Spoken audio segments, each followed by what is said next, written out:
ጌታ ለዘላለም ይባረክ። መጽሐፍ ቅዱስ የእግዚአብሔር ቃል እንዲህ የሚል ቃል አለው።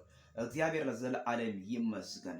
ወደ ኤፌሶን ሰዎች ወይም የሐዋርያው ጳውሎስ መልእክት ወደ ኤፌሶን ሰዎች ምዕራፍ 1 ከቁጥር 3 ላይ እንዲህ የሚል ቃል አለው። እግዚአብሔር ለዘላለም መልካም ነው። ምሕረቱን፣ ቸርነቱን፣ በጎነቱን፣ መልካምነቱን የገለጠ አምላክ እግዚአብሔር ለዘላለም መልካም ነው። መዳን በሌላ በማንም የለም፣ እንድንበት ዘንድ ከሰማይ በታች የተሰጠን ስም ኢየሱስ ነው።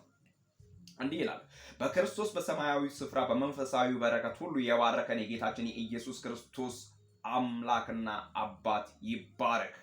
ዓለም ሳይፈጠር በፊቱ ቅዱሳንና ነውር የሌለበትን በፍቅር እንሆን ዘንድም በክርስቶስ መረጠን፣ በበጎ ፈቃድም እንደወደደንም በኢየሱስ ክርስቶስም ሥራ ለእርሱ ልጆች ልንሆንም አስቀድሞ ወሰነ። በውድም ልጁም እንዲያውም የሰጠን የጸጋውን ክብርም ይመስገን ዘንድም ይህን አደረገ።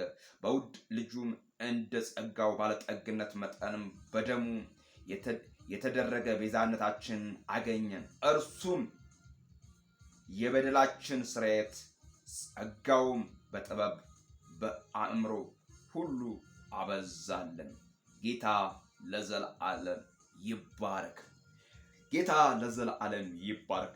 በክርስቶስ በሰማያዊ ስፍራ በመንፈሳዊ በረከት የባረከን የጌታችን የኢየሱስ ክርስቶስ አምላክና አባት ይባረክ። በክርስቶስ በሰማያዊ ስፍራ በመንፈሳዊ በረከት የባረከን የጌታችን አምላክና አባት ይባረክ። እግዚአብሔር ለዘላለም ይመስገን ይልና እንዲላል ጌታ ለዘላለም ይባረክ። ዓለም ሳይፈጥር በፊቱ ቅድስዋና ነውር የሌለበትን በፍቅር እንሆን ዘንድ በክርስቶስ ኢየሱስ ተመረጠ። በክርስቶስ ኢየሱስ የተመረጠ ሰው የክርስቶስ ነው። መራጩ የራሱ አድርጎታል።